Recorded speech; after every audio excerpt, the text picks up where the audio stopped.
Hello there, good morning. Welcome to Sunrise Daily today. I'm Chamberlain. So indeed, thank God it's Friday. Good morning and welcome. I'm Maupe Ogunyusu. Yes, no other day like Friday. Good morning and welcome. I am Bukola Koka. It's August 11 and it's a Friday morning. I'm surprised Maupe didn't say thank God it's Friday. Oh, she did. Good morning and welcome. Well, maybe I didn't hear.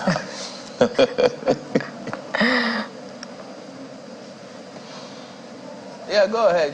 Since you heard that, so. I just had this concern, Chamberlain, and I'm really happy for the progress that has been made, particularly in the southeast, of Nigeria. I'm very, very happy and very excited about it.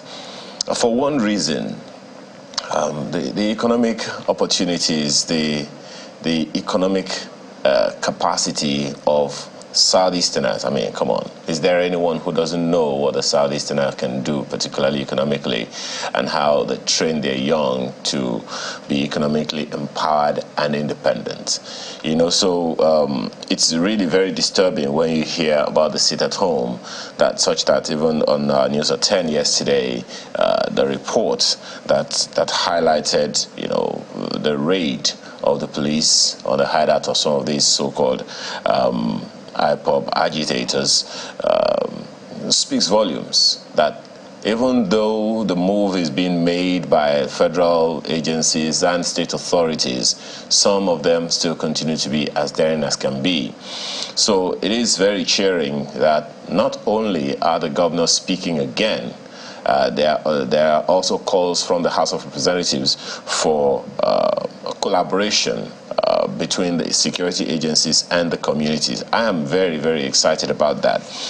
One thing, however, that I would want very much to talk about for us to harp on would be how sustainable it is and how strong will the collaborations be. So on the one hand, the governors are speaking.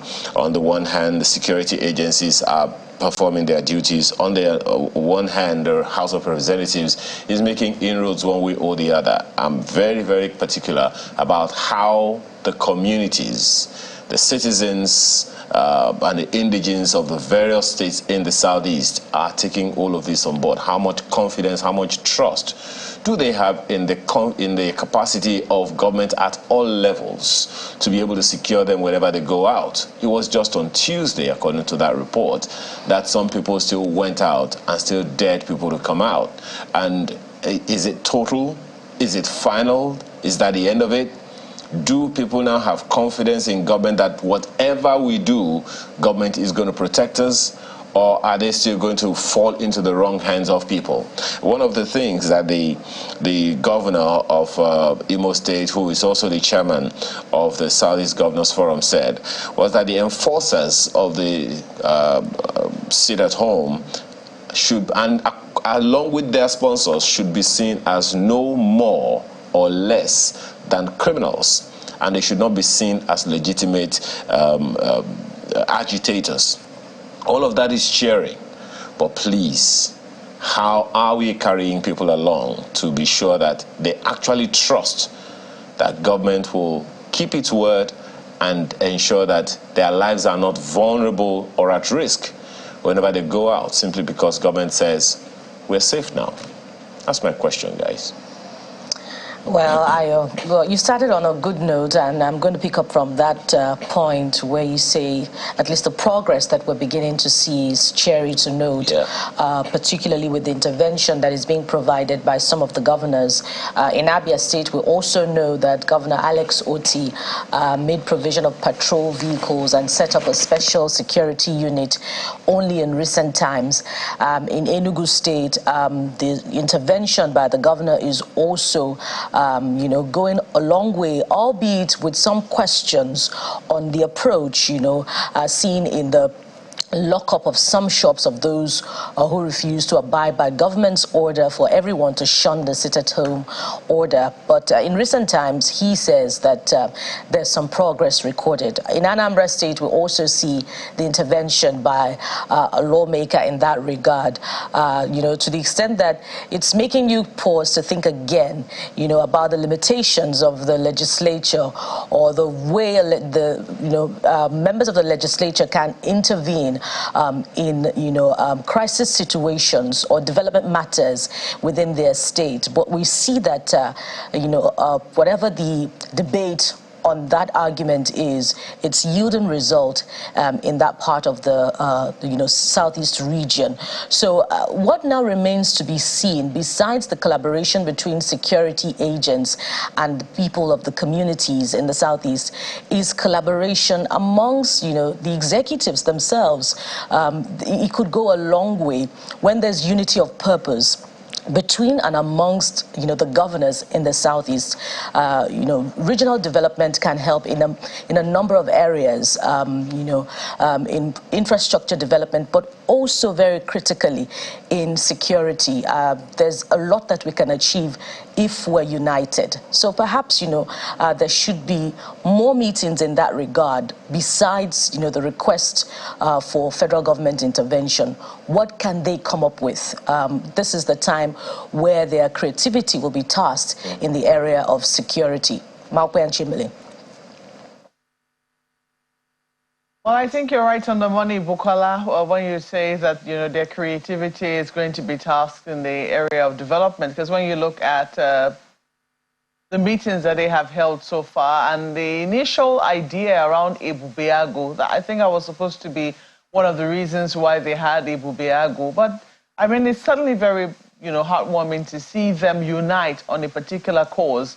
The fact that the entire Southeast region is now sick and tired of the sit-at-home arrangement. So it will be interesting to see what the next few days have to hold. We've heard Governor Hope Uzodimma brief on behalf of the governors. Don't also forget that this is beyond governors. I mean, they've invited everybody, stakeholders from all walks of life. They had a meeting here in Abuja sometime, was it in June or July, where it didn't matter what party they belonged to.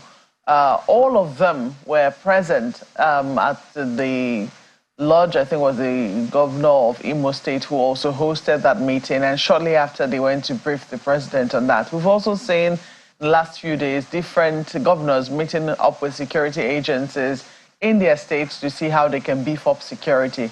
So it's a challenge they have on their hand for the states to be able to but I mean the states now, not the entities themselves, but the authority called the government, to be able to assert itself as the one who should be dishing out orders, not some non-state actor, which has held sway for so long now, and its leadership is now very dubious, because the person from whom they claim to be holding this protest and ordering this sit-at-home has said, "Don't do this in my name. This is not about me. This is not for me. I have nothing to do with this." Yet, it would seem that some other people are, interested in prolonging this beyond what is necessary. So it's a good thing that leaders are intervening and making their voices very loud and clear. And I believe that any problem that has got this sort of resolution behind it, this sort of, consensus behind it, it's only a matter of time before they're able to surmount this particular challenge. Chamberlain. Well, yeah, I mean, at the time, criticism for the Saudi governors was that they hadn't done enough, that they didn't pick up the gauntlet or address this headlong, and how did they linger for this long? But, well, having all of these meetings, as you guys have raised, it's going to be hugely important that all of those security agencies pull together, because sometimes I see them complain that they are not getting the kind of support they desire from the locals. It's got to do with trust. If people have to volunteer information, they have to work on all of those things and ensure that they don't keep hearing narratives as to turning those outfits for political purposes, because that's where people lose. You lose the people if they keep seeing those kind of narratives and some actions or some officials engage in those kind of actions against citizens of course they will think that you only exist to serve political class and not themselves. So yes, we'll look to see how they build on all of these things. And all their lawmakers too, they need to be seen to be doing something. A few of them sprinkling seem to be doing something really I think we'll have one of them here, Senator Ba, on the show at some point. So they all need to ensure that they ramp up their own activities in whatever way possible to ensure that this is done. And then if we can meet up with that, the policing UN recommendation of 1 to 400 citizens, then which a certain IGP did say we'll have a challenge. So all of those contribute, because at the time, some of them said, yes, we want to go to work, but nobody's there to protect us, and these hoodlums keep attacking us, then our hands are tied. So now we look to see that this becomes history. So that is also reflected in some of the dailies, by the way, which we'll take you through now. We'll start with Vanguard.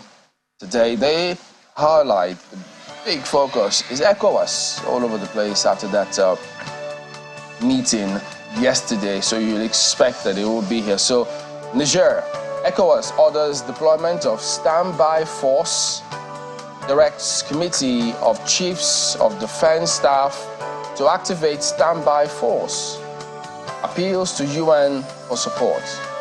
Junta warns he'll kill deposed president in event of any military intervention. Wow, you can imagine what the families would be going through if they hear this kind of narrative. They're using them as a shield now. Wow. And then forms new government, names 21 ministers. UN chief worries about Nigerian president's detention conditions. Subscribe to a spokesperson. Khan warns against military intervention in Niger. Use diplomacy, not military action. Afenifere tells ECOWAS. And then you get to see the last bit. Dialogue has failed to resolve crisis. Cote d'Ivoire president. So, what do all these groups think now of this?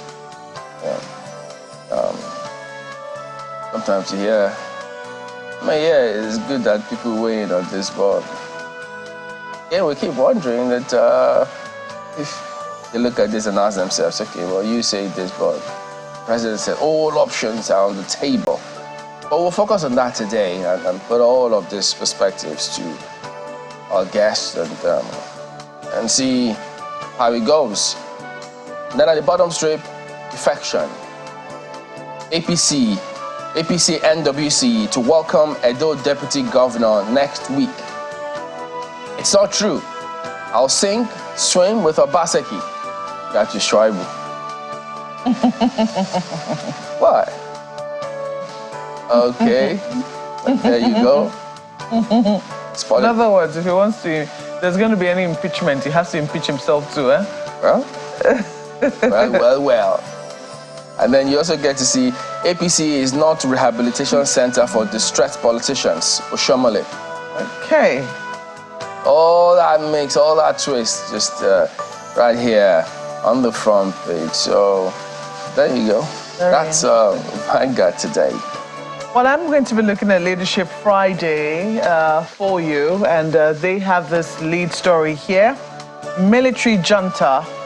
Tension heightens in Niamey as ECOWAS activates standby force. We'll all explore options to restore Bazoum to office, that's according to Tinubu.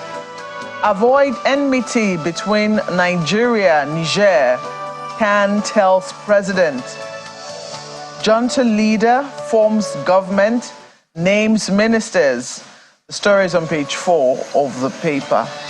This avoid enmity between Nigeria and Niger is very interesting because you have to then ask, well, is ECOWAS doing what the people of Niger want? Because sometimes, the people and the government are used, interchangeably. You have to now ask, is this what the people of Niger want? Do the people of Niger want a coup? in their country. If they do not want a coup, how do you support them to restore democracy in their country? And several other people need to know, this is not between Nigeria and Niger. It's ECOWAS. It is not. So they should stop saying it is between Nigeria and Niger. Nigeria happens to cheer, because the Côte d'Ivoire president said the same. It's not Nigeria and Niger, so let's not look at it that way. Yeah, so but you know, the truth of the matter is, if there will be any, we certainly hope that there will be no military intervention, but you know, considering just how Niger borders Nigeria, we will certainly be bearing a huge responsibility, and then also the role we play in ECOWAS. So this is not us having 3 or 2 countries between us and the country they're dealing with. This is us being next door neighbors. In fact, we have a long-standing history. So there's also that part to look at. It's a very tricky and a very delicate situation that Nigeria has found itself. But indeed, I think that we need to underline the fact that this is a regional thing, and also the fact that we have to be able to draw a distinction between the people of Niger and the government of Niger, which is, you know, whose legitimacy is very questionable at this time. You also see that junta leaders forms government names ministers. That has been highlighted in all the dailies. But look at this. Holiday bonanza. Reps cry foul over exclusion. I didn't say it. Page 7 is... Exclusion from what? Holiday bonanza. That's what the headline said. The prayers that were received in email boxes. Remember that one? So that people can have a very good holiday. Well, reps say they didn't get it. Page 7 is where you find details. You also see here defection plan. Schreiber not welcomed in Edo APCs. Very clear. Attributed to Oshomole. There is no... there are no words to means here. Okay, you also see a number of other stories right there. Southeast Governor's Army vow to rescue region from criminals. Naira hits 930 Naira to the dollar at parallel market as gap widens to 150.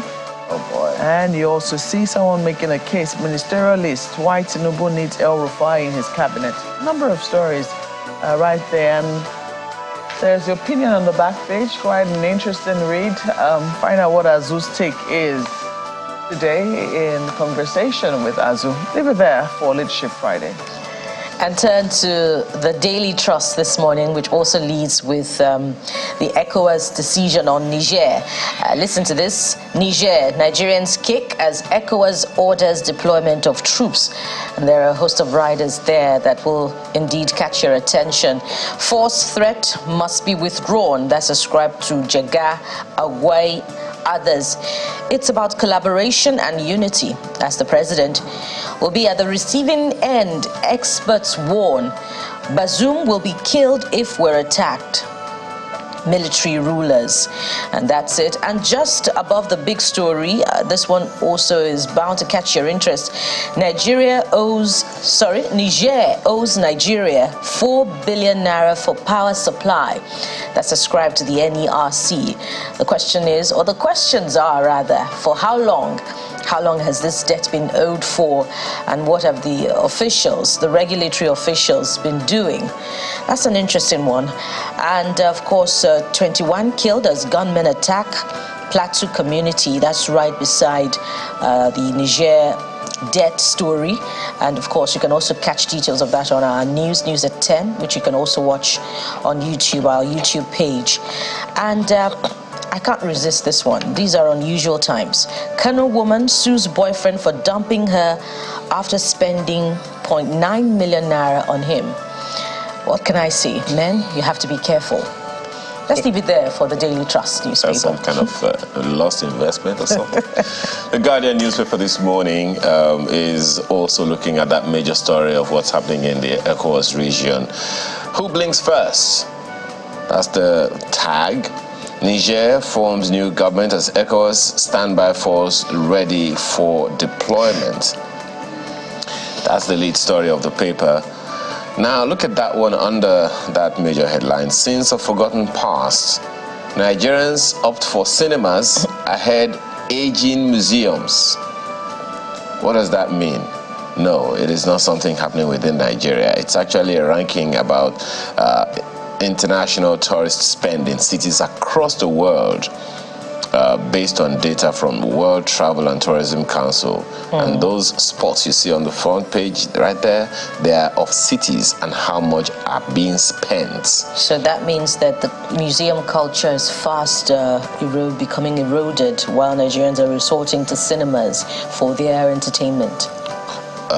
That's what it sounds like. No, that's not what it sounds like. That's what it is. That's what it is. Come the holy on, look at it. Yeah. I would rather see what's right ahead of me. That, you know, I don't even want to go into all of that. That's the lead story. To find the details on pages 4 and 5. And look at this one as well. Reps issue arrest warrant on IP's officer over alleged job racketeering. Way to go, some would say. And then this is interesting. Nigerian artists raise 11 billion naira revenue from just one platform in 2022. Spotify. Interesting. That's the Guardian newspaper this morning. All right, on to New Telegraph. Niger dilemma. ECOWAS activates standby force. All options on table, including use of force, says Tinubu. Urges for AU, UN to endorse body's position. Dialogue has failed. Cote d'Ivoire president, as junta defies ECOWAS, names transitional cabinet. And then you see Agwai, Jega, 11 other eminent Nigerians warn Tinubu against use of force. Say, Niger, very dear, brotherly, supportive neighbor. You see. And then the family of Bazoum there, reading that story, so they will kill him if ECOWAS attacks. There you go. There's just a lot to unpack, which we'll try and see how that plays out today. Southeast governors to security. Deal with perpetrators of insecurity. Killings, kidnapping in the region will end soon. Army, as NSCDC laments locals' non-cooperation. Bandits killed 21 in fresh plateau attacks. So we got all of that here this morning. Fuel price will continue to rise as cost of crude forex increase. Subscribe to Ipman. Local refining will reduce pump price as moment now. So we're in for it. Yeah. Oh boy. Local refining is the way to go. The question is, well, we've heard that the Port Harcourt refinery will come on stream in December, and it's really a long way to December when you know that you have to use petrol every single day and the price is not going down. Oh boy. Excuse me. And then look at this at the top of this lead story. IMF, Nigeria's economic policy is too loose to support Naira. Why? Currency plunges to 9.50 to the dollar. That's a part of market. So what about at the INE window? What's New Telegraph saying about it? I don't see it here. Anyway, that's New Telegraph this morning. Well, this Nigeria is where you find this story. Niger, ECOWAS orders defense chiefs to activate standby force. So no one is missing, no one is getting their headlines wrong this morning. Everyone is focusing on ECOWAS. When you see all of the local dailies focusing on ECOWAS, and even the broadcast houses all have their lead headline on ECOWAS, and you know that this is important. We cannot bury our head in the sand and pretend like, all I care about is the price of petrol. You have to care about the price of petrol as well as what is happening in your sub-region. So please do pay attention this morning. Dialogue has failed, says President Ouattara of Cote d'Ivoire. Tinubu, no option off the table, including force. Coup leaders threaten to kill ousted President Bazoum if military intervenes. So they'll kill their own brother, or they'll kill their own president. Yeah, he's their own blood. It's not the blood of ECOWAS. It's blood of their own, just because they want to stay in power. I think that we need to put things in context here. That's what they're threatening. You also see at the bottom there, Obaseki, Shuaibu Rift, APC not rehabilitation center for failed politicians. Is it failed already? That's according to Shomole. So Did they ever agree that they failed? That story somewhere on page 15. Well, you can also consider this, maybe this is a hardline stance. You never can tell. It can soften as the day goes by. Yeah. It's a possibility. There's nothing a negotiation and mediation cannot do. So don't take this to heart. This is what will be said initially.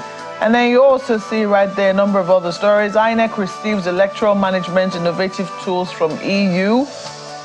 We can't continue saving lives when ours are threatened, says Cross River NMA. Oh, wow. And look at us. Nigerians expend 3.33 trillion on telecom services in 2022. That's a lot. That's according to the NCC. So quite a huge chunk of money we're spending on telecommunication. I mean, what will we do if we don't communicate?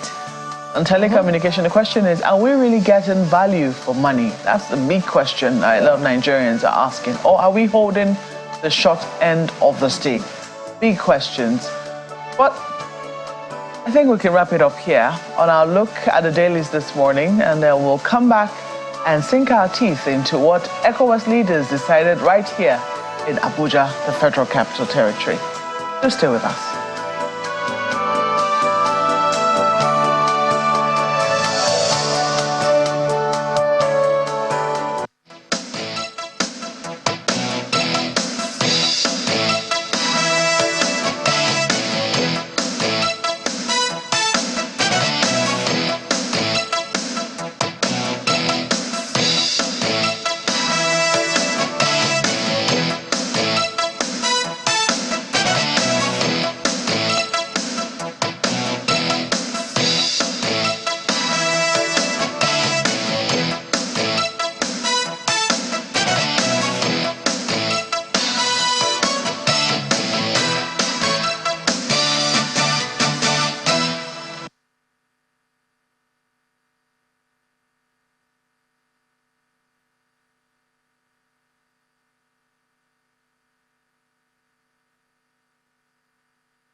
It's the second extraordinary session of the Authority of Heads of State and Government of the ECOWAS taking place at the Presidential Villa in Abuja.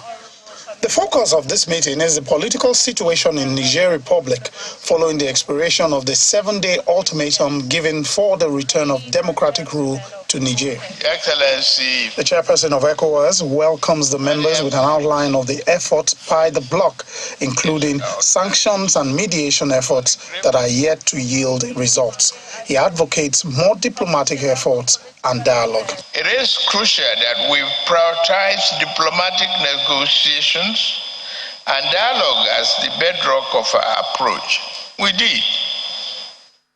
We still look to engage the party involved, including the Coup leaders, in honest discussion to convince them to relinquish power as suggested. The body then goes into a closed-door session to review the developments since its last meeting. We have reaffirmed our commitment. Hours later, the doors are thrown open and the chairperson gives his closing remarks. He reiterates that all options will be considered in ensuring a peaceful resolution of the situation in Niger. No option is taken off the table, including the use of force as a last resort. If we don't do it, no one else will do it for us. It is then time for the reading of the communique. Uphold all measures and principles agreed upon by the extraordinary summit held on Niger on 30th July 2023. Underscore the determination of the ECOWAS authority to keep all options on the table for the peaceful resolution of the crisis. Enforce all measures, in particular border closures and strict travel bans and assets freeze, on all persons or groups of individuals whose actions hinder all peaceful efforts aimed at ensuring the smooth and complete restoration of constitutional order. Direct the Committee of the Chief of Defense Staff to activate the ECOWAS standby force with all its elements immediately. Order the deployment of the ECOWAS standby force to restore constitutional order in the Republic of Niger. ECOWAS is urging the African Union to endorse their decisions while asking partner countries and institutions, including the United Nations, for support to ensure a quick resolution of constitutional order in Niger Republic. Some of the presidents who spoke later make clear their resolve on the matter. ECOWAS cannot accept this. This is not a matter of Nigeria against Niger, not at all. The decision that we have made today, and I hope it will be implemented immediately, is a decision of ECOWAS. All the head of states think that we have tried dialogue with the push of Niger. I personally consider this as a terrorist act, and we cannot let this continue. We have to act. The position of Côte d'Ivoire, which has been endorsed by all of the head of states, and that we have been able to tell these putschists that their place is in the barracks. Well, if we had made mistakes in the past, we should try to correct it now. There is always a time to get started. I think it was a mistake not to have taken action previously, but now that we are together on this, we should take action to make sure that it does not continue. It's the end of the second extraordinary session on the political situation in the Republic of Niger, and it's now time to see if this set of resolutions will bring the much-needed stability and the return of democracy to that country. From the presidential villa, Lanre Lasese, Channels Television News.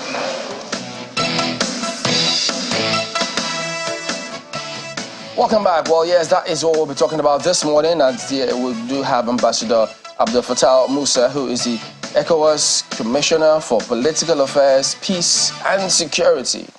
So all of that falls on his purview. Good morning. Thank you for coming on today. Good morning. Well, what a time that we're in ECOWAS, in West Africa and Africa by extension. But when that report, after that meeting, when the communique was read, several persons, diplomats who we spoke to, were a little confused. They didn't understand what decision ECOWAS had taken. So when they heard activate standby force, they thought, whoa, they're going to attack right away? And then in one breath, they had all options still on the table. And then we hear the president of Côte d'Ivoire say, in fact, this is a terrorist act. Then Sierra Leone, it's a mistake we made in the past. So, wow, we even thought that the president of Nigeria's stance was hard, but those other presidents, it's a lot harder than many people thought. So could you talk to us about people were right, of course. I mean, the headline to say, they had said activate standby force. So right now, what should be the key message for lots of people who may still be confused as to what direction ECOWAS is taking on this matter? No, thank you. Thank you very much for having me.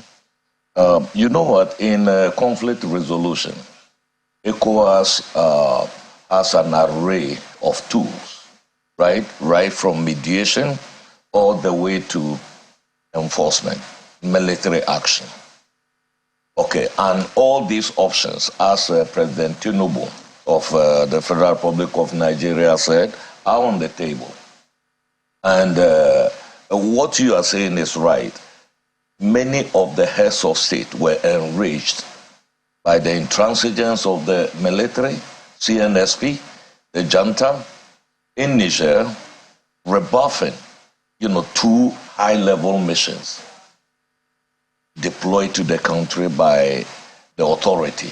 That was the diplomatic channel. And they wouldn't even listen to them, right? And if you remember, the chiefs of defense staff of ECOWAS have been planning the military option as the last resort if diplomacy fails. So what was decided yesterday should not confuse anybody at all. What the heads of state are saying is that there is still time for the junta in Niger to pull back from the brink. They should restore constitutional order immediately. They should release President Bazoum and others. And that failing, and already the ultimatum is gone. Right? So any moment now, there will be a D-Day, there will be an H hour, there will be an M minute when the regional forces will converge on Niamey. This is the decision. So from yesterday, the military is already planning to deploy from all over the region towards Niamey. And in terms of what do you say, a strategic ambiguity? Of course, we are not going to disclose when the military is going to strike. Okay, because in the first instance as well, that deadline, the timing, it also came to several people as a shock and surprise. They thought, wait a minute, 1 week? Because we're not talking about a minute or very small detail. You're talking about potential to go to war, and then we give a 1 week deadline. How did ECOWAS arrive at just 1 week deadline? Wasn't that too short? No, it wasn't too short at all. Listen, over the last 3 years, there have been 7 coups in the region. 4 member states are today under military rule, out of the 15 members of ECOWAS, right? Which domino is going to fall next? There was inaction. There wasn't enough action to stop the coups before. Whether you are talking about Mali, you are talking about Burkina Faso or Guinea, right? So the heads of state have decided to draw the line in the sand with Niger. That we are no longer going to tolerate any military intervention in politics. The military role in politics, and we are not going to spend all our time talking, with the military anymore. And that any country that falls under military rule today is going to be liberated with constitutional order restored. The ECOWAS region had made so much progress until 3 years ago. There was no country with a military rule. All the countries were ruled by democratically elected presidents. So now there is already a contagion of coups, in the region, and the decision is that this must end, and it must end with Niger. And that was the decision. So the people were used to always haggling, with the military. And, and what the heads of state are saying is that how long are we going to continue to tolerate this?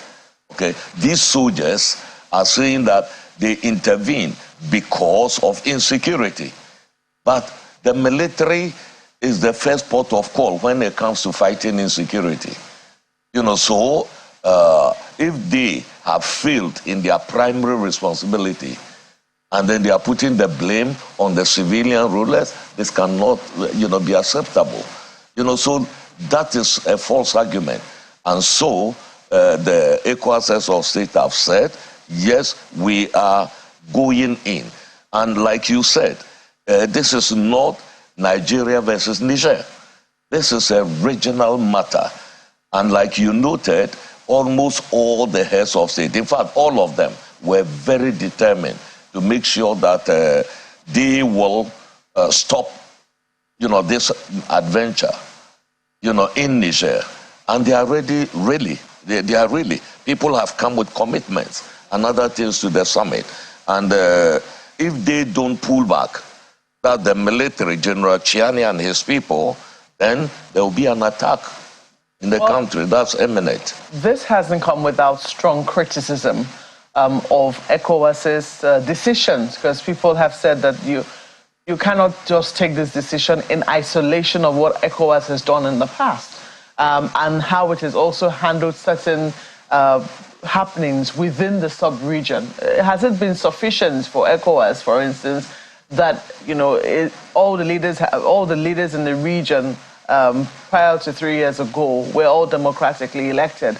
It didn't matter to them what sort of democracy was happening in those countries, because people believe, pundits believe, that the reason why we've seen a sudden onslaught of coups in different African, or more specifically West African countries, is because there's been no attention paid to the sort of democracy that has been happening in those countries.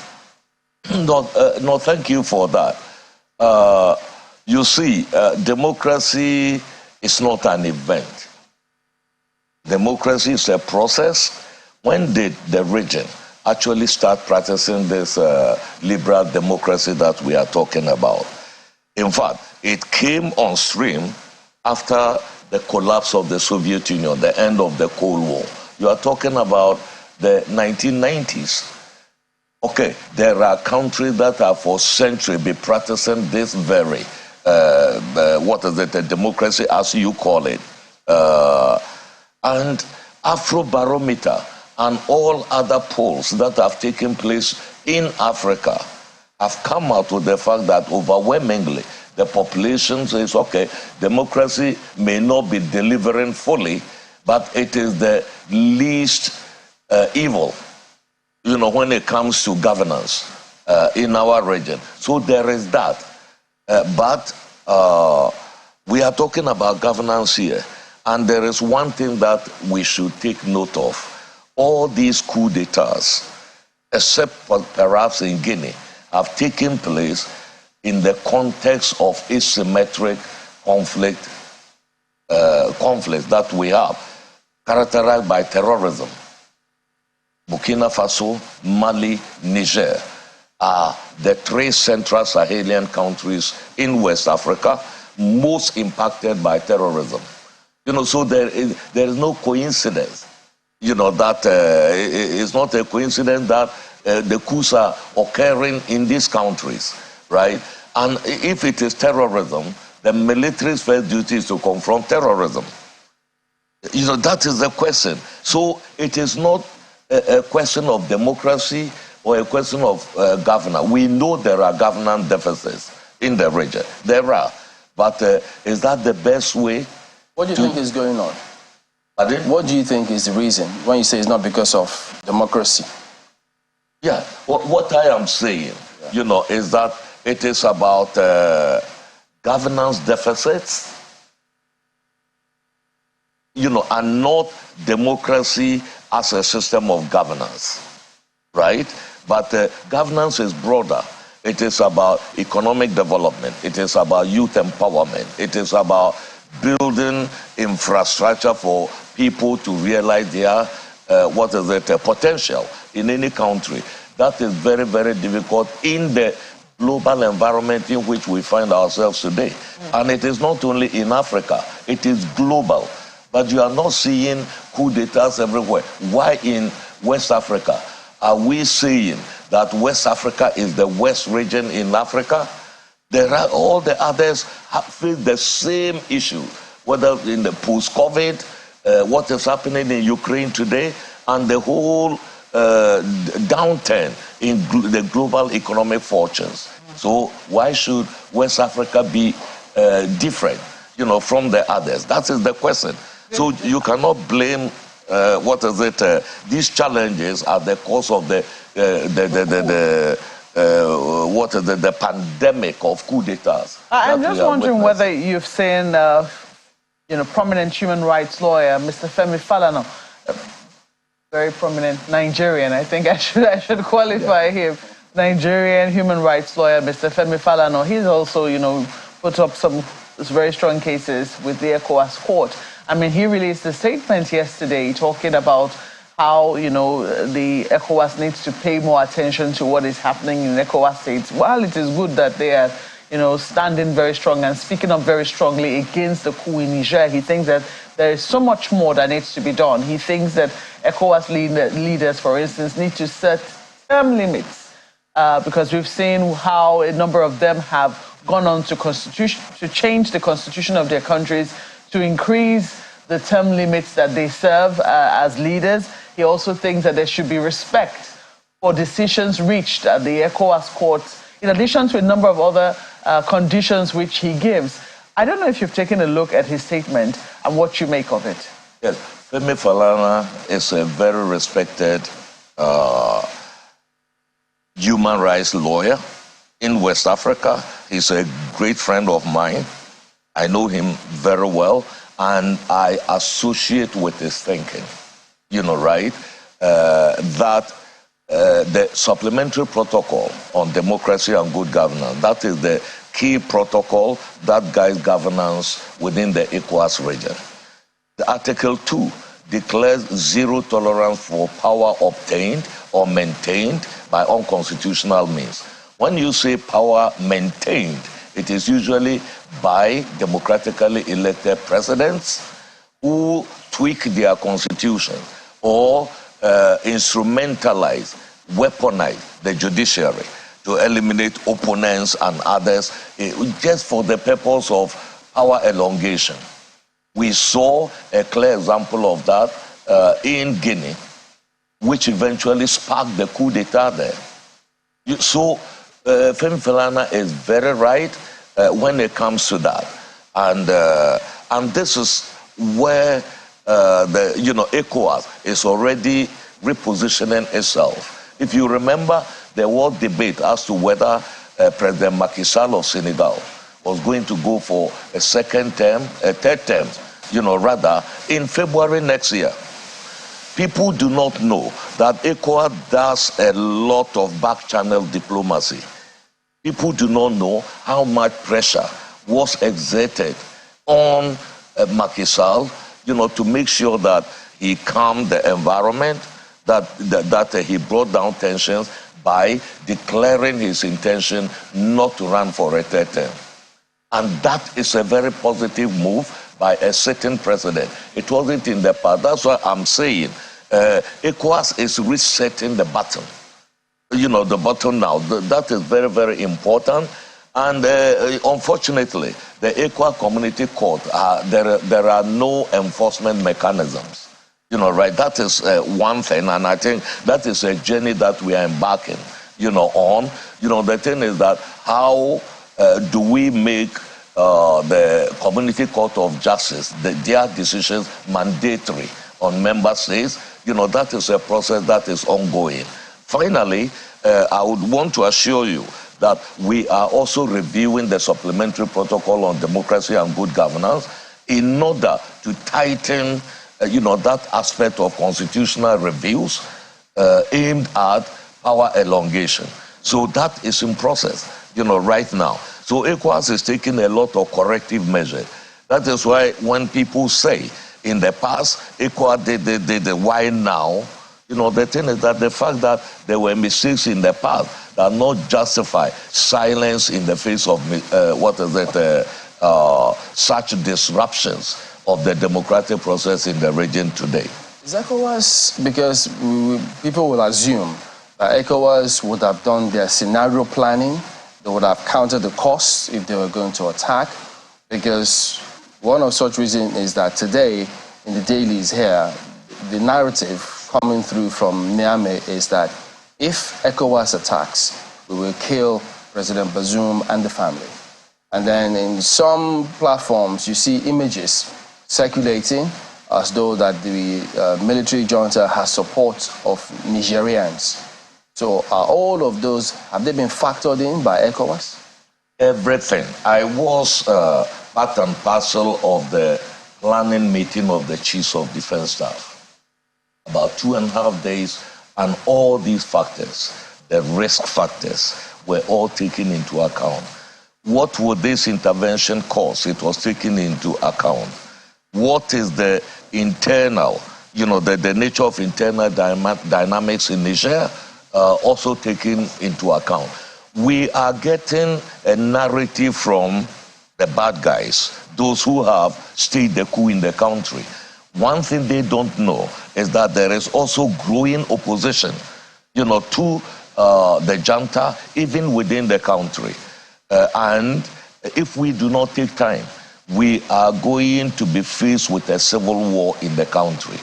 Because the Tuareg group have already created a movement to resist the military junta. And you should know the Tuareg and the Arabs, and the Bazoum is from the Arab, community, even though a minority. Niger was one of the countries in Central Sahel that managed, diversity better than any of the countries, whether it is Mali or in Burkina Faso. Today, we are losing that. So there is a counter-narrative to what they are doing, and even the military itself is not a monolith. So we have factored in all these, issues, the cost implications, the risk factors. They say, look, they are going to kill, President Bazoum if ECOWAS strikes. Yesterday's communique also made it very clear, that this junta will pay dearly if anything happens to the safety, security, or the physical integrity of Bazoum, his family, or members of his government. That was clearly done. We are not going to hold back because they are holding the president hostage. If they dare, to harm him in any way, then they are going to pay very dearly, for that. So this is a tactic to use it to say that, okay, we are holding a hostage. If you come in, we are going. We are going there, if need be, to rescue President Bazoum, who is living in very terrible conditions today. He's being denied medical attention. He's being denied even access to his usual, food. His son, who is also in detention, has lost so many kilos already, not well, and they are being held in this inhumane condition. And we cannot just sit by idle and depend on the goodwill of these people who have disrupted the democratic process in the country. What do we make of the threats of Burkina Faso and Mali, who are saying they will join Niger if Niger is attacked? No, thank you. That's a very good question. Those countries should first pay attention to what is happening in their own countries. Burkina Faso, 70% of the territory of Burkina Faso today is outside state control. And that is after just under 2 years of military takeover. 70%. Before the military came in, under 40% of Burkina Faso was under, terrorist control. So what have the military done there? And let me tell you one thing. The common border between Mali and Niger is controlled by the Islamic State in the Greater Sahara and the northern rebel groups. Malian troops do not even have access to cross the border. They have to shoot their way through this, fortress of jihadists and opposition forces there. The same applies to the border between Burkina Faso and Mali. It is also controlled by Jenim, another, Al-Qaeda affiliate in that place. It is not controlled by Burkina Faso. How are they going to support their fellow coupists in the country, in Niger?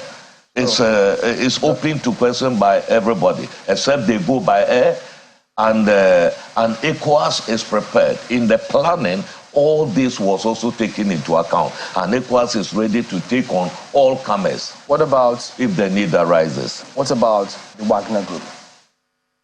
Yes. Listen, we are talking about private military companies. The private military companies have been a feature of the African conflict scene for years. Private military companies were involved in Sierra Leone. They were involved in Liberia during those civil wars long ago. And even recently, in the global conflict, there have been the use of private military companies. The Americans are using them in Iraq. In Afghanistan, they use them, and others. What we are saying is that these groups are not acceptable in Africa, even though they are there. And we are going to hold their countries of origin responsible for any violations. The Wagner Group apparently is in Mali today. The Malian government says this is an agreement between them and the Russian Federation. We want to take them by their word, which means any, sort of action, that infringes on human rights or devastation in our region by terrorist, these private military contractors, we are going to hold their countries of origin responsible for that. That's Russia. That's Russia. Yes, responsible diplomatically and, everything. Today, we have, the West Africa region, it is just not Russia, right?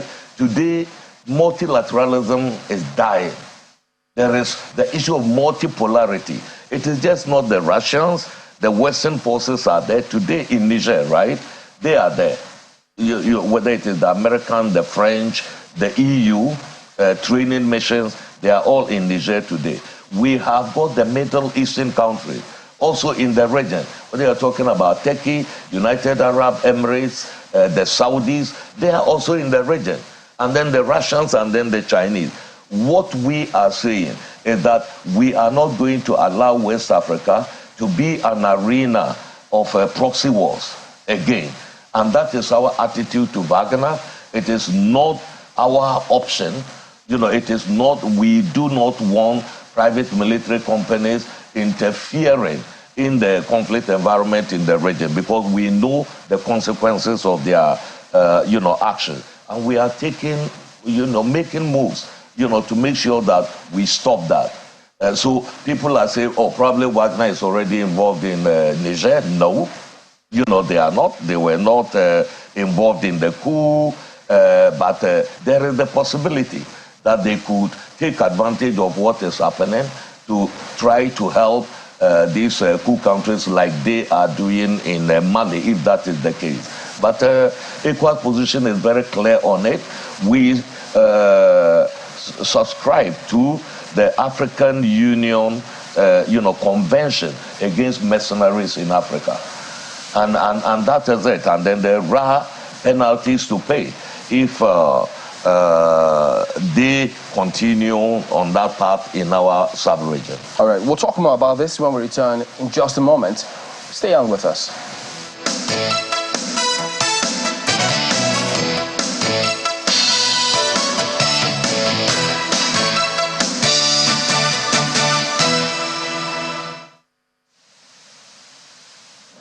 Well, thank you so much for staying with us. Well, Ambassador, let me ask you, one of my colleagues, I think it was Mark, who asked you about, the fact that the Nigerians, one way or the other, had their take on the takeover, and the military takeover in Niger.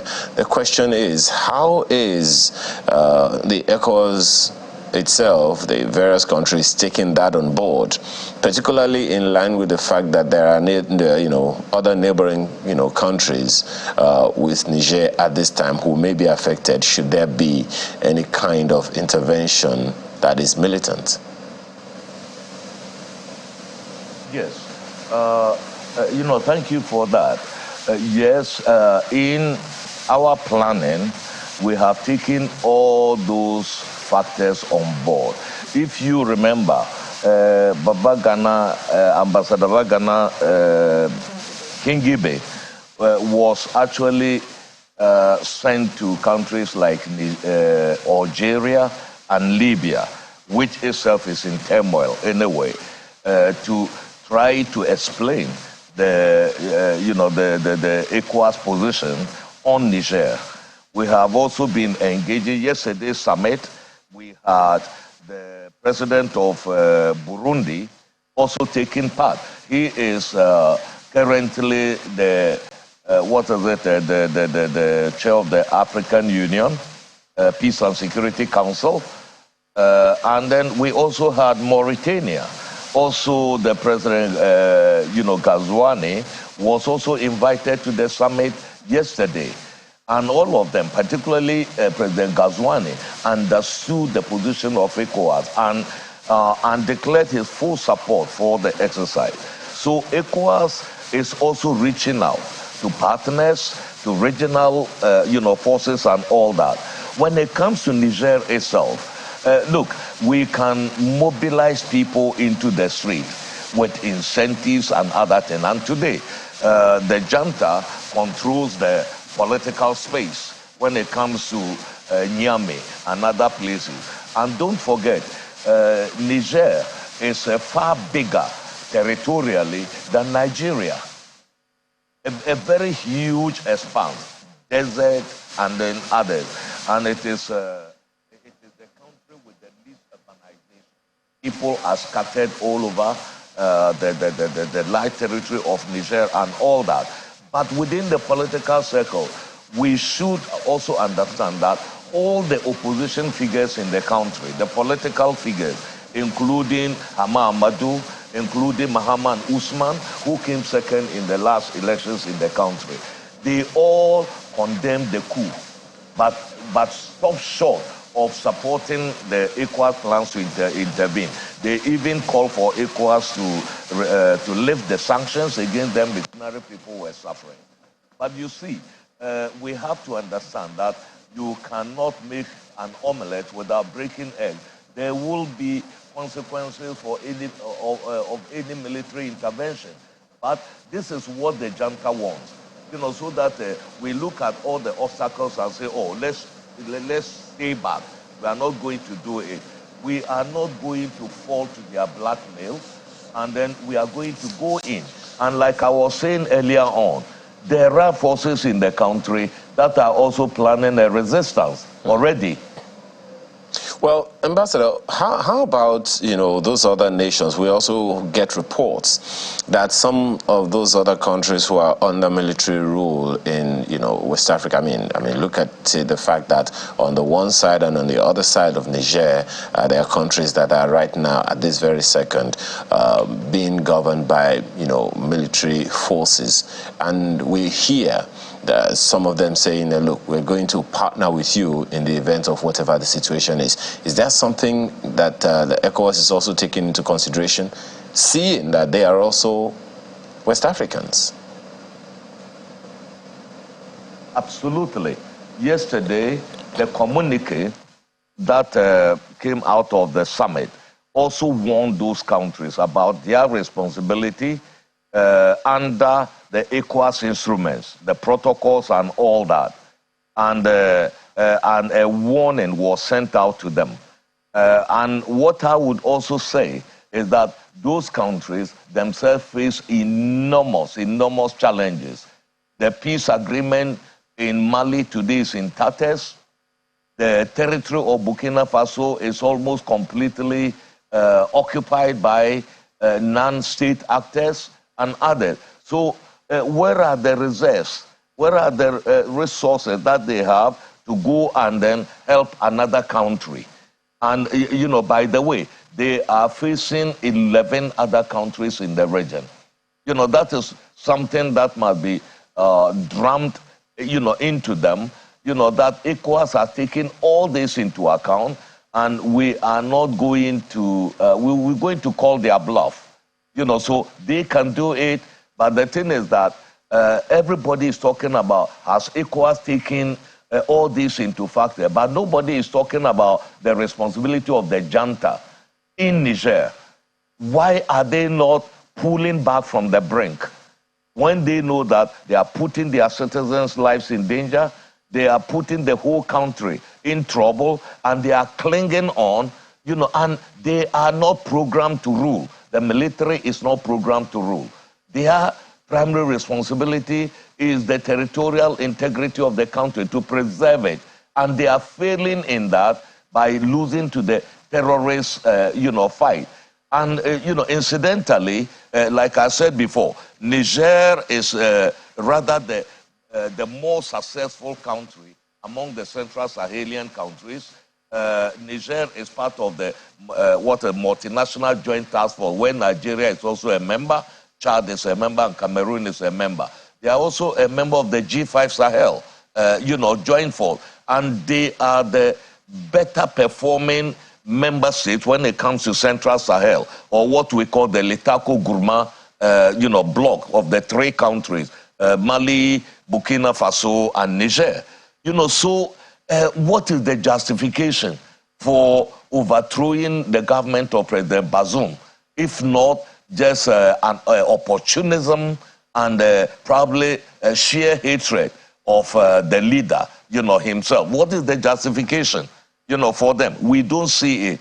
So those calling on ECOWAS to show restraint should also be talking to the junta, and that's what we've been trying to tell them. They shouldn't put their citizens' lives and livelihoods at risk by clinging on to power. They should restore constitutional order without delay.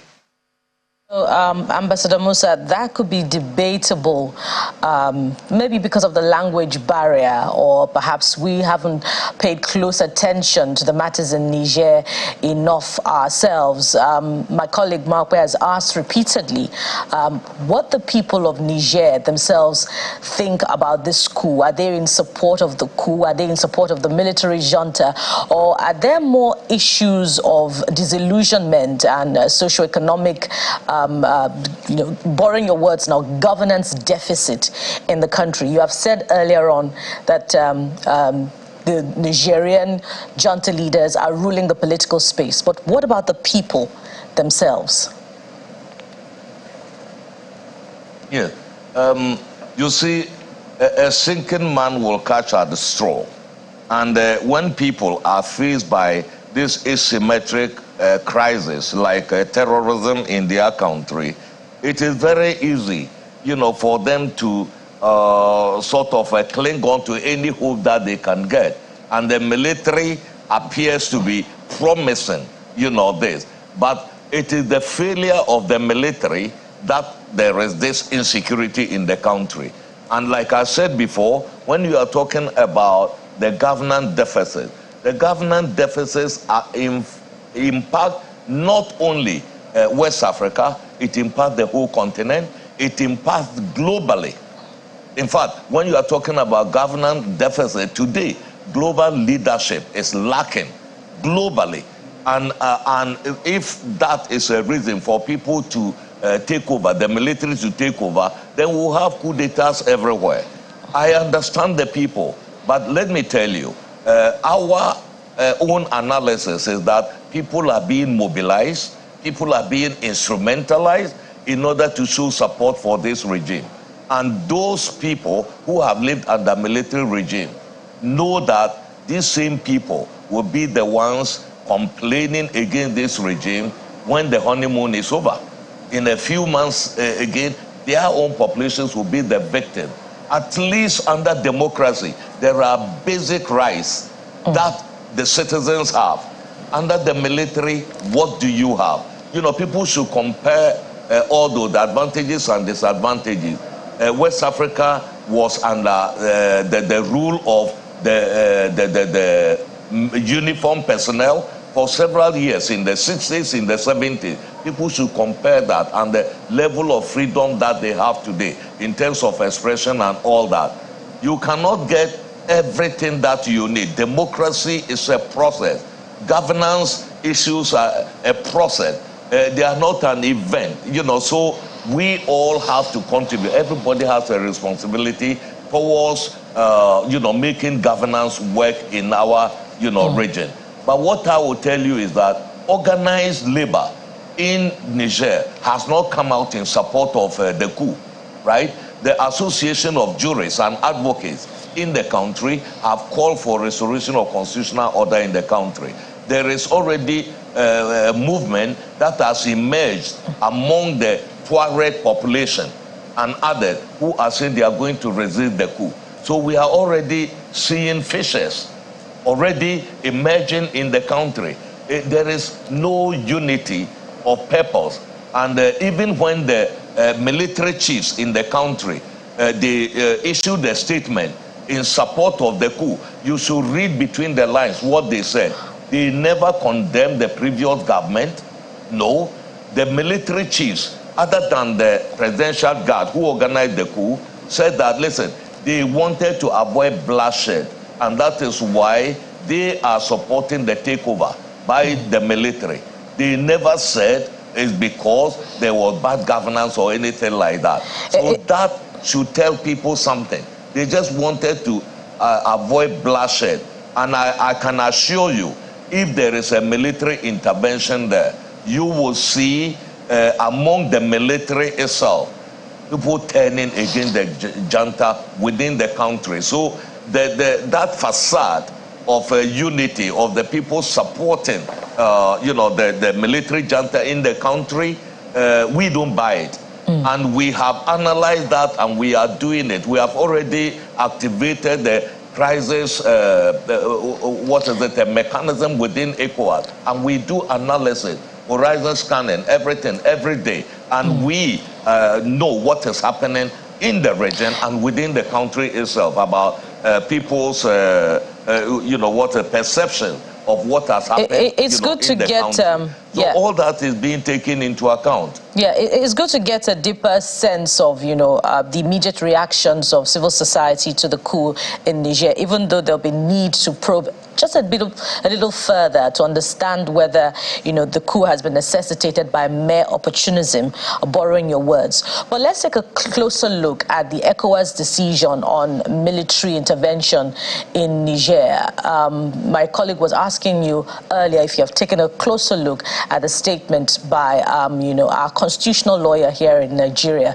But he's not just the one that has expressed concern that the regional body needs to cross a legal hurdle, i.e. getting the approval of the UN Security Council before it strikes in Niger. But it looks like ECOWAS is on standby already and is ready to issue that first order. Is ECOWAS willing to risk breaching that legal rule? And by extension, what would be the implications if ECOWAS breaches the rule? Well, thank you very much. Listen, ideally, we would go to the Security Council to seek approval. What I would tell you is that going to the Security Council, and in this case, to seek the approval or a Chapter 7, mandate to go into the country, much of that is done, because that opens the door for resources by the UN system, and not just because they just want to give you an approval. Let's take, the legal. I know Femi Falana and the argument a lot of legal experts have said about the legality of what ECOWAS is trying to do. Listen, Niger is signatory to the ECOWAS protocols. First and foremost, the protocol relating to the, or the mechanism related to conflict prevention, management, resolution, peacekeeping, and security. They are signatory to the supplementary protocol on democracy and good governance. In both documents, right, the issue is ECOWAS is not going to allow, non-interference in the affairs of member states, to cloud the idea of non-indifference, which today governs our regional, relations. And insecurity in one part of the region affects everybody. As we speak, why did ECOWAS intervene in Liberia and Sierra Leone? We did not go to the Security Council. Nigeria led that intervention. We informed the African Union and the UN after the fact, right? Was that a breach? If we had not gone there, the whole of West Africa would have been in flames. Today, with what is happening in Burkina Faso and other places, terrorism is already spreading to the coastal countries. Benin, Togo, Cote d'Ivoire, refugee flows into northern Ghana. So are we going to wait? And all these countries are being ruled by military juntas today. And the whole region is being affected. So once you sign up to regional protocols, you cede part of your territorial integrity, or whatever you call it, to the collective good. And this is the legal basis for ECOWAS. That is one. Number two, If you have read carefully, the President Bazoum, even while in detention, has called for support to liberate him because he is in a hostage condition today. He has called. He is the legal authority in the country, and he has called for help, to support him. That is also part of the legal basis. So the thing is, there have been so many interventions in the world by collectives. NATO have been invading many countries. There was no Security Council mandate. So you cannot flout collective agreements and then think that because we need to go to the Security Council. And today with the Security Council divided, there is no way. We are talking about a world in a multipolarity mode. You go to the Security Council, everything there is disagreement. The UN Ambassador has condemned the coup. The UN has condemned the coup and has supported ECOWAS moves. Ambassador, and for us, that moral support is already great. On Monday, the African Union is going, the Peace and Security Council is going to meet, and we anticipate endorsement of ECOWAS action in Niger as well. That speaks to the, pardon me, sort of endorsement should ECOWAS seek when globally the vast majority of humanity is supporting the position of ECOWAS today? Other than but still, those who have got an agenda. It speaks to the complexity of relations, between member states in the regional body and in the, a big one, the United Nations at the international level. But let's speak to also the forces, within Niger itself. Not a little concern has been expressed by, experts and international bodies about the control of the rich uranium resources in Niger by Western forces. And, the question is, can, the West African countries themselves, at the heart of this decision to intervene militarily, can they match up to what's being offered by the Western forces in Niger? Because they themselves are beholden to these Western forces, i.e. Russia and China, in one way or the other, either through military aid or some other loans and investments, and the like. So can they match up to the interests, the Western forces in control of the resources in Niger, or even prevail on them, to stem the tide of this coup by these junta leaders? Okay, regarding uranium that you just mentioned, I think there is a lot of misinformation regarding it. It is true, France, which controls much of the uranium in the country, depends on nuclear power for 70% of its power generation in the country. But let me also tell you that they only depend on that nuclear energy in France sources only 17% of uranium for its power from Niger. In fact, much of their resources come from countries like Kazakhstan, which is by far a bigger producer of uranium. So we need to get these factors, right.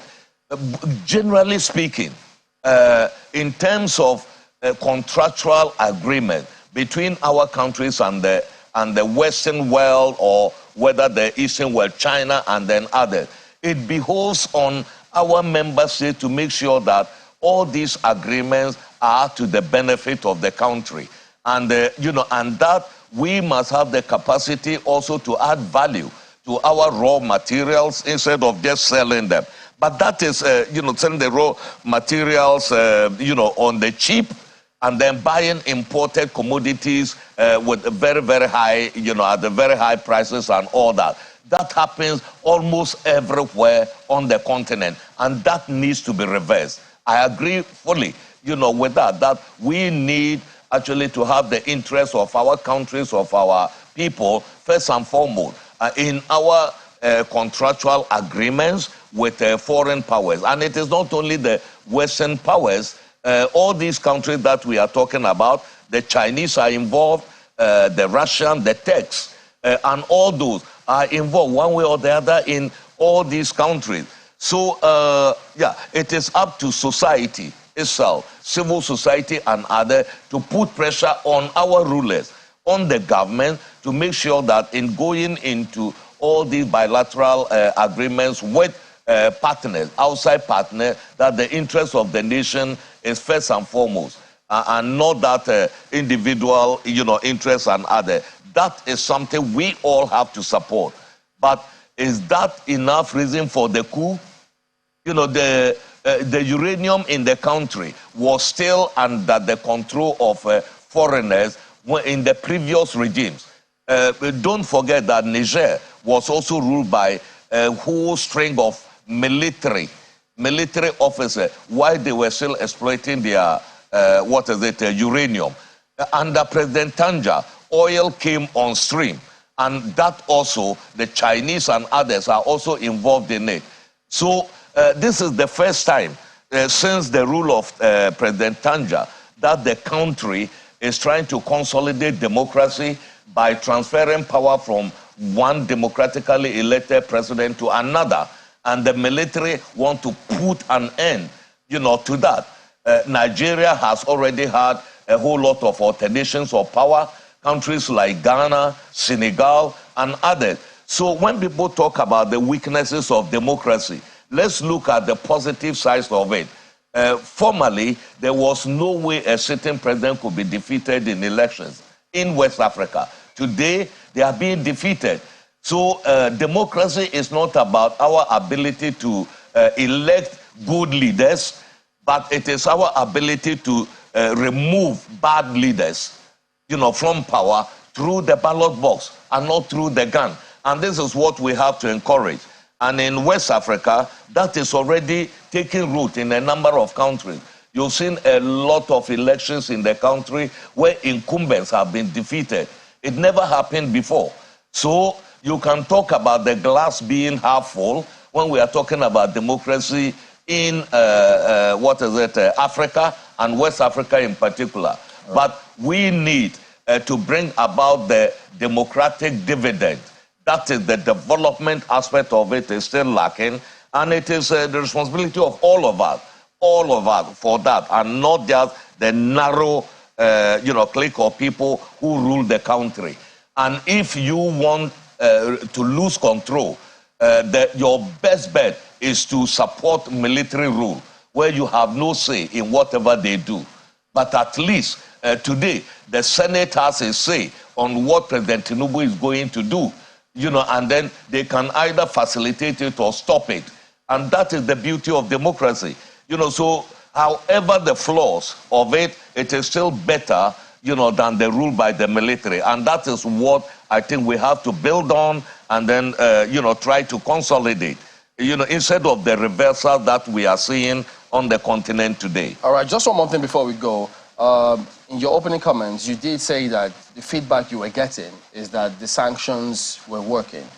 Why didn't ECOWAS wait for it to maybe a little longer for the sanctions to kick in properly? So maybe this junta might have said, okay, the people may put pressure on the junta and ask them to go. Why didn't that happen? Yes, look, this is what I am, saying. Yes, power cuts in Niger. Rice, the price of rice has shot up maybe about 4 times in the country. The country is virtually in darkness today. Air travel in and out of the country, no more. There is a lot of pressure, and there are targeted sanctions also on them.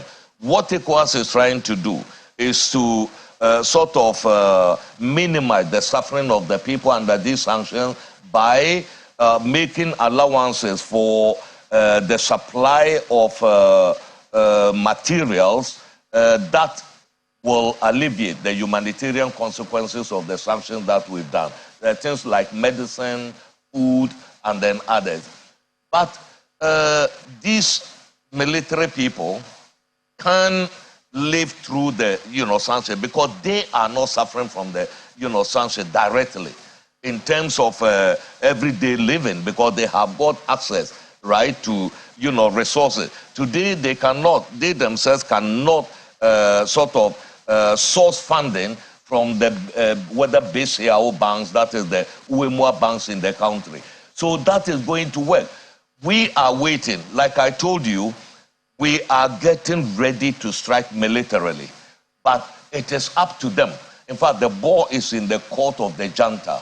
They have to pull back. And then we can put an end to all this. We cannot wait forever, you know, for them. Guinea, Mali, Burkina Faso are currently under sanctions. They are under sanctions. But the military have been there, some of them for the past 2 years. So they do not care about the suffering of the people. And ECOWAS is also not going to wait forever for sanctions to have an impact. If they have the interest of their people at heart, this is the time to pull back from the brink. All right, Ambassador Abdul-Fattah Musah, ECOWAS Commissioner for Political Affairs, Peace and Security, thank you very much indeed for your time here today. Thank you. It's a pleasure for having me. All right, we will be back in just a moment. Stay on with us.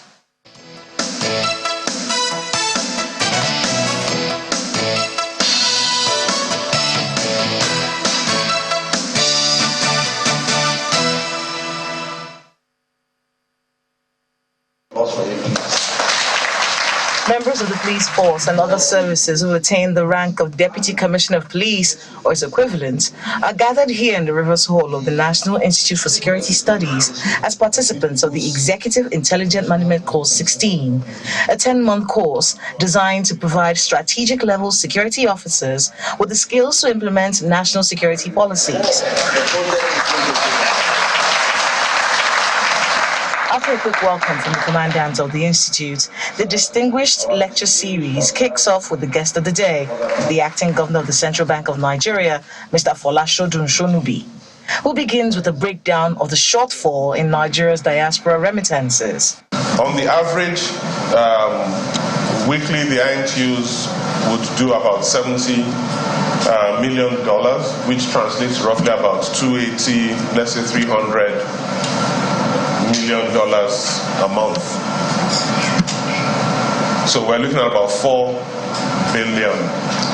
But when you read the literature, it says we have $16.7 billion remittances to Nigeria, and I'm looking at 2022 figures.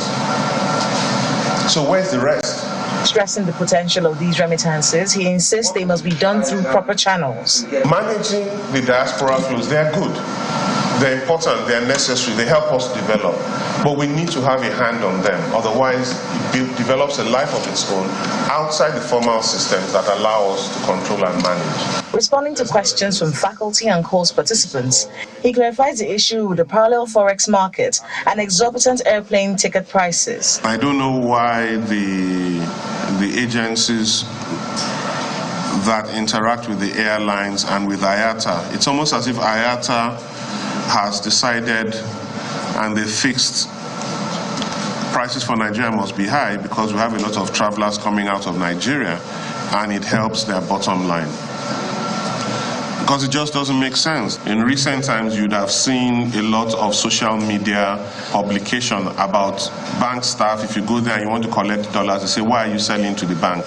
Why don't you sell to somebody? And then they call someone into the banking hall to sell to. There's actually a meeting going on now with the banks where we're reminding them it is illegal. As the different syndicates pose for pictures with their distinguished guests at today's lecture, it's important to note some of the things that have been said at the lecture today. Diaspora remittances can ensure economic growth, but those remittances have to go through the formal structures in place, and the acting CBN governor has promised that the bottlenecks stopping Nigerians from exploring those formal structures will be addressed in the nearest possible time. From the National Institute of Security Studies in Buhari, Abuja, Kayla Magwa, Channels Television News.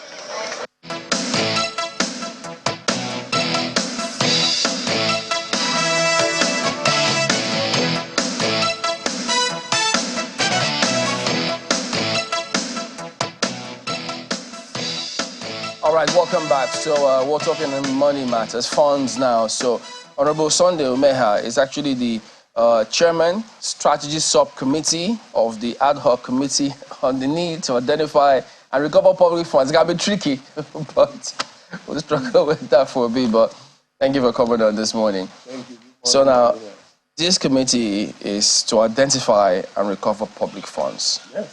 So what is going on in this regard? So I know, have you begun work already? Yes, we have started.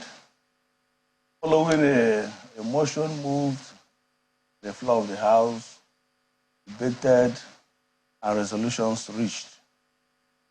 The members of the House of Representatives, after the adoption and resolution, the Speaker, in his wisdom, thought it wise to set up an ad hoc committee on the need to identify and recover public funds seized, forfeited, and are abandoned in financial institutions and other government agencies.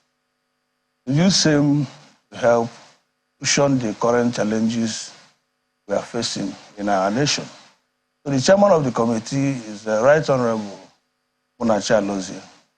On the constitution of the committee, we began work. At the moment, we have written to several institutions. We have sent out letters to FCC, to ICPC, to NFIU, and to CBN. We also sent letters to other commercial banks and other institutions that falls within the purview of the mandate of the committee. And on Monday, 14th of August, 2023, we'll be expecting to have in attendance at the public hearing members or representatives of ICPC, EFCC, CBN, NFI. So does the committee get the sense that some of these public funds that have been recovered has not been properly utilized or diverted, and that's what you want to correct it? Yes. The motion followed several complaints backed up by evidence that some of these recovered funds are still lying, are still in possession of these institutions. Ordinarily by law, these monies are supposed to be paid upon recovery into the relevant government accounts. So following that outcry, and in the exercise of our constitutional functions, as enshrined in Section 62, 88, and 89, we decided to embark on a fact-finding to find out why most of these funds that have been realized, either from the proceeds from these forfeited assets or seized funds, have not been duly deposited into the relevant government coffers. And we feel that the right time to carry out such an exercise is now that the federal government, the state government, and even the local government are facing stark economic challenges. So we need to recover the funds, have it deposited at the right, with the right authorities, so it can be used to cushion the effect of subsidy removal. How far is this mandate? Because, I mean, I don't know if the committee, if it's within them to look into, because remember there was a time that the former AFC chairman, Mr. Magu, and the former Attorney General had this back and forth about proceeds, what had been recovered, where was it, what would it be used for? Is the committee likely to look into that kind of matter? Yes, definitely. If you go through the content of our letters, the letters were sent, you see, we made it clear to these agencies and their institutions that they must come up with the schedule and the evidence of these recoveries and the deposit. So if for any reason some of them have been used, we need also to see the letter of authorizing the usage or the disbursement. So we are looking into all the issues relating to the funds, public funds so far recovered. We want to make sure that not only that it has been recovered, but that truly it has really been paid into the government coffers. Will we be summoning the former AGF, former AFCC chairman if need be? If need be, going by what is in our possession, the documents we have, and the presentations to be made by these people, We'll also decide further persons or authorities to invite, but be rest assured that nobody is above the law. Everybody is within the ambits of the law. And if the exercise warrants that certain personalities be invited, we'll definitely invite them.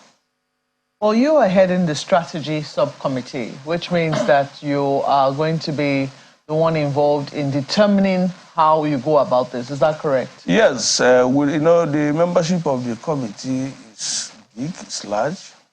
And to achieve efficiency, we decided to set up a strategy, a subcommittee, known as strategy committee, which I'm also heading. We are the one that carries out the day-to-day running of the assignment of this committee. We also analyze the documents and other evidence that have so far been put forward by the members of the general public. I do not know if your committee has come across a letter written by Mr. Femi Falana, which also spoke about some funds that government can easily recover to show up its account if it were to boost our, let's say, our forest reserves as a result of the removal of fuel subsidy. Have you seen such a letter? Yes, there are several letters we've come across, and some of them are currently under scrutiny. Some of them we've taken steps to confirm. It's not about getting a letter or getting a document, but we'll take steps to verify the authenticity of the content or the information passed therein. So we've gotten some of those letters, and we're working seriously on all of them, day in, day out. This is a very important exercise to Nigerians, and being their true representatives, we're not sleeping. We must make sure that these funds are truly recovered and used for the benefit of Nigerian masses. How many of them have you been able to ascertain their veracity?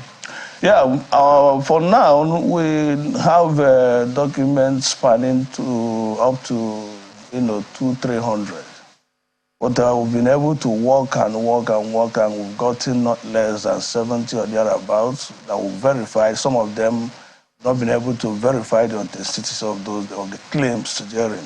And being a monetary issue, before you accuse anybody or before you go after anybody, you must make sure that what you're saying is true. You have core evidence of the assertions therein. So we've really done a lot. At the public hearing, you'll be hearing more about the extent we have gone in this constitutional obligation.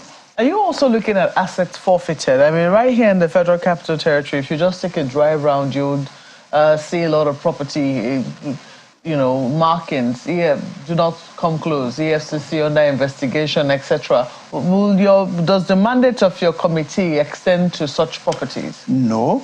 The mandate of our committee is simple. We're looking at the proceeds so far generated from the assets forfeited. The ones they have forfeited. Yes, they are forfeited. There's finality, either by law or by the operations of the Act, or there's a final pronouncement of the highest court. So if there's any matter pending in court, it's not within our jurisdiction. And what we're interested is the funds, public funds, realized already from those assets forfeited. So we're not really dealing directly with the assets, but the funds generated from the sales, forfeiture, and what have you. There are also public funds we've had seized, dumped, realized from so and so buildings. Some of those things we've had in Nigeria. This is the time to verify the authenticity, the usage, and the whereabouts of those funds. Yes. It'll be interesting that the ECOWAS funds fall under it as well. Of course. So is there a chance that at the end of the day, the National Assembly or your committee might recommend certain laws be amended if you find that there are loopholes in all of these things? Yes, so well, already, because before we write to any institution, including the commercial banks, we look at the enabling laws. You see, for example, when we were writing to NFIU, we look at their laws to see whether by their mandate, whether by the law setting of the body they are authorized to seize assets and to have those assets forfeited. But what we've been able to see is that in certain laws, you will not find out straightforward provisions authorizing them to do so.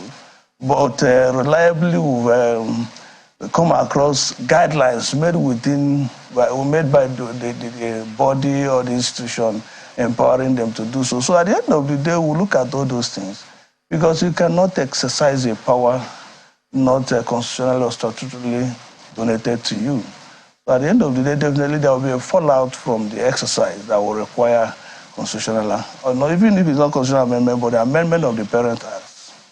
All right, let's go to Lagos. Yes, thank you, Chamberlain. Honorable Mayor, I wonder what the length of time that your mandate covers, in the search and ascertaining of these looted funds, particularly because in the last couple of years, the sacked EFCC chairman has said that the commission has recovered different sums of funds. Even the former EFCC chairman also spoke to the recovery of looted funds. So what is the time frame that your mandate is covering? And could you provide us perhaps an estimate of the sum of looted funds that you're looking at, over this period of time? All right, our mandate, starts from where to identify public funds seized, forfeited, and abandoned in financial institutions and other government agencies from 2013 to date. So that's the extent to which the exercise will cover. Anything outside the ambit of this time is not within our mandate. So that is the simple truth. And at the moment, we don't have the total amount involved. We are still collecting. We are still also getting more documents. So at this point in time, I may not be able to tell you exactly the amount involved. Can you also say, from the information at your disposal now, whether some of the funds announced to have been recovered within this time frame have been properly and, in exact sums remitted to the Federation account? Yes, exactly. That is part of our mandate to investigate, to find out whether these sums that have been recovered, all over the news we've heard about some of them, whether truly they've been deposited into the Federation account or upon commencement or coming into effect of Proceeds of Crimes Act, POCA, whether these monies have been also deposited to the relevant account maintained by the Central Bank of Nigeria. And that's why we are calling for evidence of lodgement, statement of account. If it has been used, authorization for such usages. So there are a lot of issues involved, and we are taking them one after the other. Will your committee be calling on any former minister or former head of an agency? It was November of last year.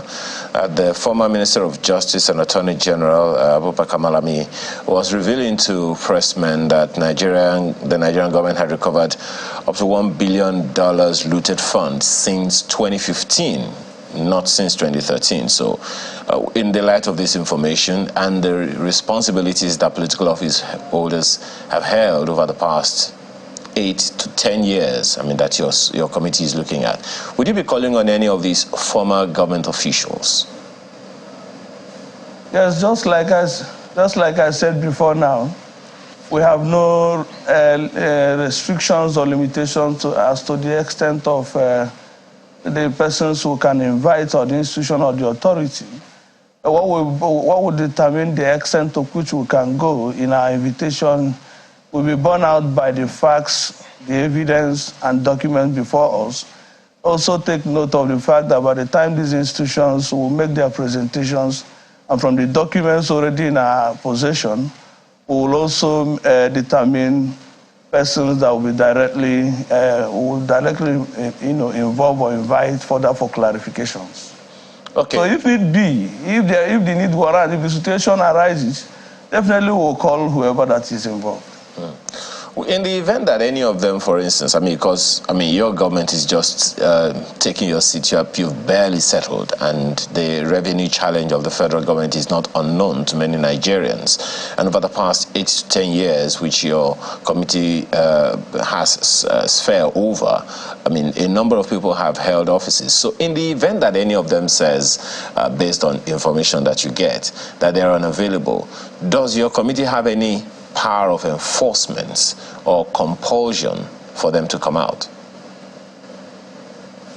Well, the powers that inures to the National Assembly or to the House of Representatives by virtue of the constitutional provisions also inures on the committee.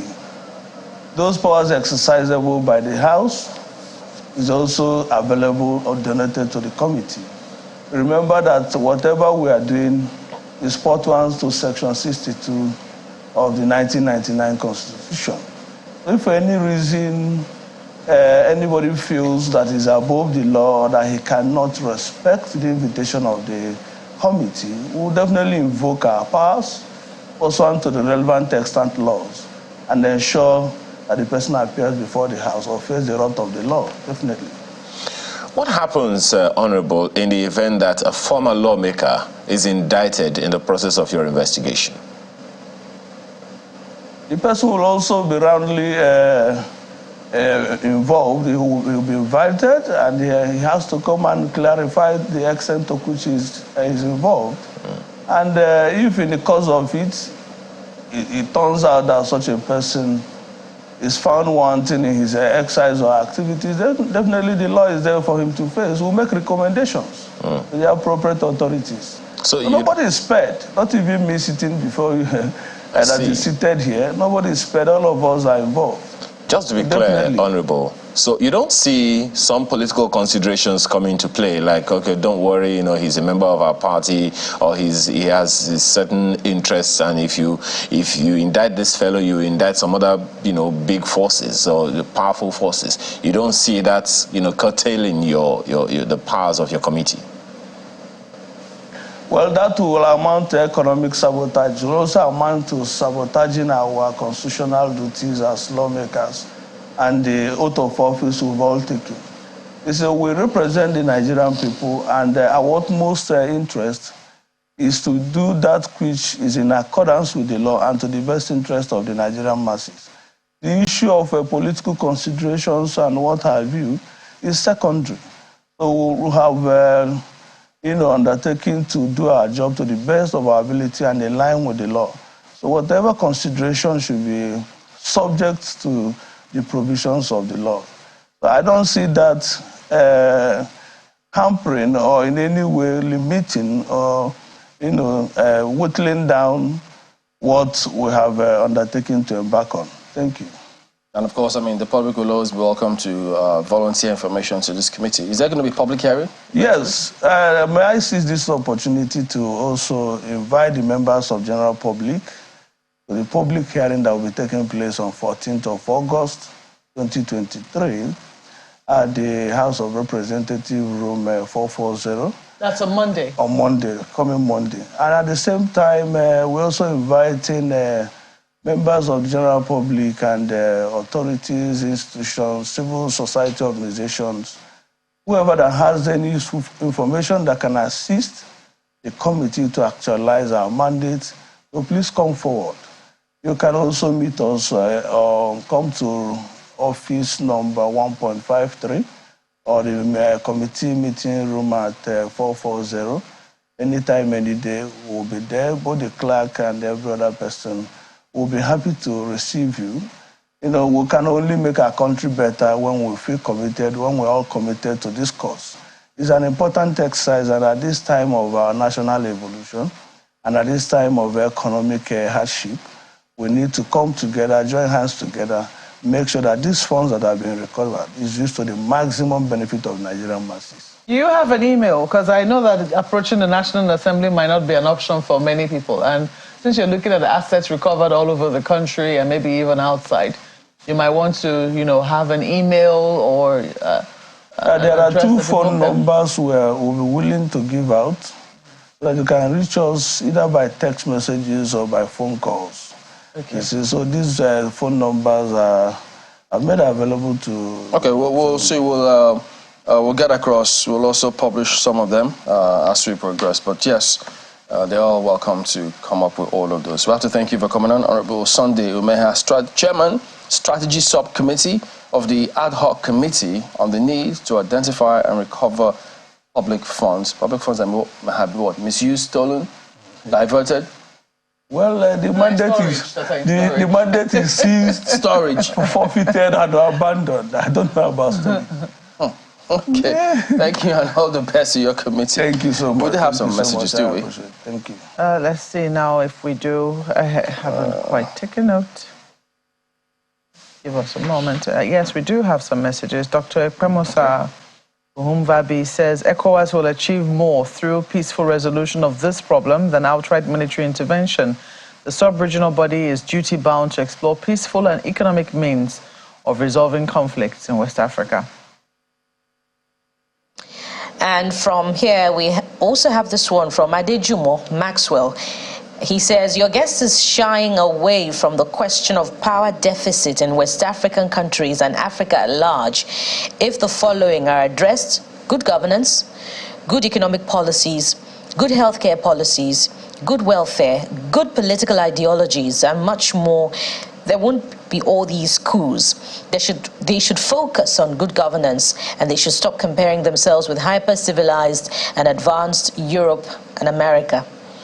Still on that Niger crisis, Polycarp Agbolam says it is not fair to ECOWAS and the government of Nigeria for people to constantly call on them to explore dialogue instead of war without taking into cognizance that ECOWAS and the individual countries have made several efforts to engage the junta leaders in dialogue. The leaders are the ones rebuffing all efforts to resolve the issue diplomatically. We should not pretend that we don't know this. The calls for dialogue and allowing a peaceful resolution should be directed to the junta leaders who are doing everything to push ECOWAS to the wall. And that's the show today. Thank you for the privilege of being a part of your morning. Have a wonderful weekend. I'm Ayo Makinde. Thank you for allowing us to share your morning. Enjoy your weekend. I am Bukola Koka. Well, thank you for watching. I'm Maupe Ogun Yusuf. Goodbye. I'll see you next time. I'm Chamberlain Musah.